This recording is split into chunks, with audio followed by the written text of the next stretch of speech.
Welcome to the channel. My name's Alan Sams, and today we're going to take a look at a guitar that it's kind of important to me. When I was growing up, I was a big fan of the Police. I was always a big fan of Andy Summers, and I thought, you know, I just thought he was a very innovative guitar player for his time. You could definitely tell he had a jazz background. He did things on guitar that I didn't see a whole lot of other people doing at that time.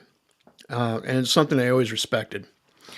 So, maybe not so much when I was younger, but as I've gotten older, I really wanted to try to find a Telecaster that was like his. And now, he played a early 60s Telecaster that he actually bought from one of his guitar students in the early 70s.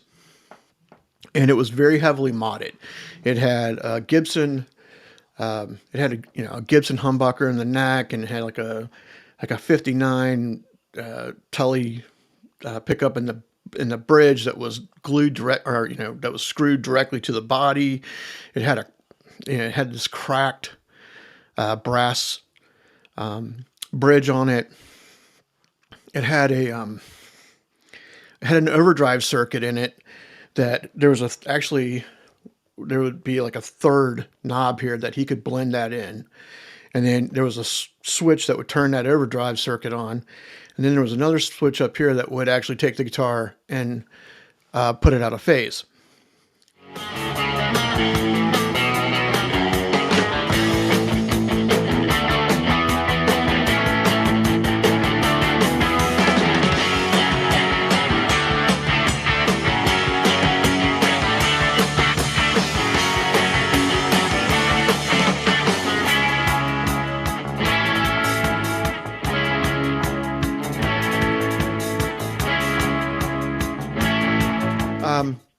Probably about 10, 15 years ago, actually probably about closer to 15 years ago, the Fender Custom Shop actually did the Andy Summers tribute guitar where they nailed that guitar. They actually recreated it, and because Andy wasn't touring with that particular guitar anymore, he liked it so much that he took two of those Custom Shop ones with him on tour with the Police when they reunited. And anyway, so I've always wanted a double bound tele that had, a humbucker in the neck, a single coil on the bridge, regular, kind of a tele setup, but with the humbucker. I've always really liked that. But 15 years later, it's hard to find one of those guitars, and if you do, they're ridiculously expensive. So I decided to kind of build my own. And what I decided to do was if you buy a Fender that's Telecaster that's double bound, it's going to be a part of like the original 60s collection. It's not going to be cheap. It's going to be probably $2,000 or more. And I don't know, I just didn't really want to invest that much money. So I thought, well, this is what I'll do. The 60s Classic Vibe Squire is a double bound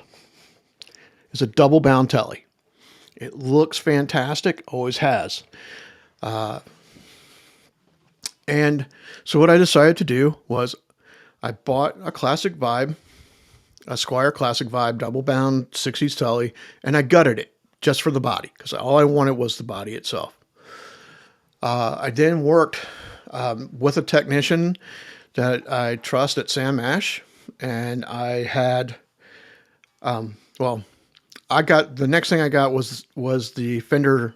This is a Fender Deluxe tele neck with a maple fretboard. It's just a really nice feeling neck. Fit the body really, really well. The next thing I did was go ahead and get the electronics for this guitar. And so the Custom Shop for the Andy Summers tribute guitar, they used a Seymour Duncan SH59, and that's what's in this one. I have a Yosemite single coil in the bridge.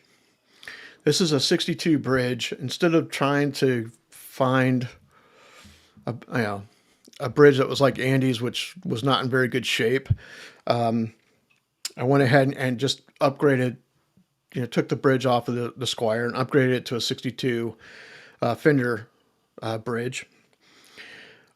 Redid all the pots, uh, put a grease bucket circuit in it for the tone, and that's something that you would probably find on like the American Performer guitars. It's a push-pull pot where you can split the coil on the neck humbucker there if you want more of a traditional tele sound.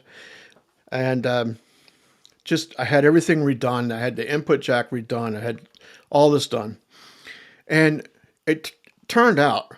I think it turned out really well.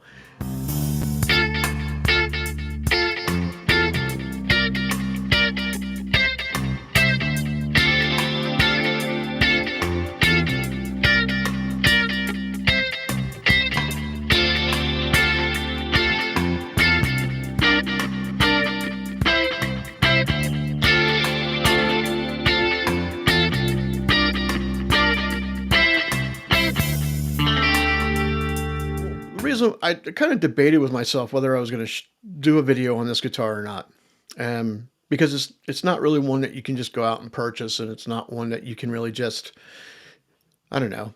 Some people would watch this video and think I'm nuts for taking a perfectly good Squire and gutting it and putting so many mods on this one or upgrading this one so much.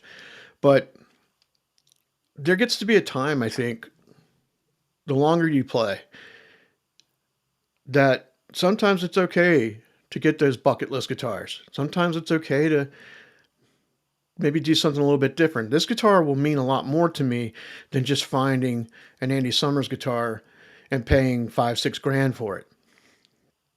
Because I had a hand and putting this together, I did all the nut work and put in locking tuners, and I did a bunch of things on this guitar, and then pretty much turned it over to the technician to do the electronic work for me.